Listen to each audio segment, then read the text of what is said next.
அம்மா பிள்ளை எப்படி நடக்கணும் அப்படிங்கிறது தான்.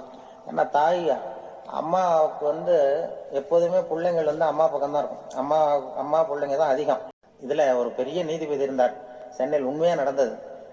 சென்னையில ரொம்ப காலத்துக்கு முன்னாடி காந்தி இருந்த காலத்துல சென்னையில ஒரு நீதிபதி, அவர் ஒரு நாள் கோர்ட்லாம் விட்டு ரொம்ப கஷ்டப்பட்டு ராத்திரி சும்மா போய் உடனே வீட்டுக்கு வரல.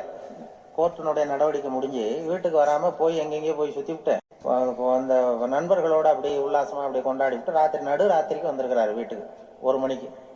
அப்ப அந்த வயசான அம்மா வாசல்லையே காத்துக்கிட்டு இருக்கு. உள்ள போச்சு நீதிபதி இன்னும் வந்து சேரலேன்னு வாசல்லையே நின்றுட்டு இருந்துதான். அப்ப அது வந்த உடனே பலார்னு அரைஞ்சு விட்டாங்களாம் அந்த அம்மா. ஏன்டா அவ்வளவு தூரம் எங்க போனேன்? என்னதான் நீதிபதியா இருந்தாலும் அவங்களுக்கு புள்ள தானே. பலார்னு அரைஞ்சு விட்டாங்க. உடனே அவர் கலங்கி போய் அழுதாராம்.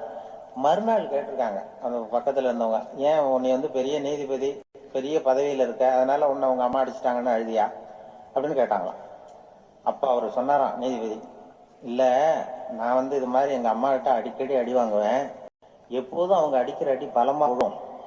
இப்ப அவங்க அடிச்சது எனக்கு வலிக்கவே இல்லை.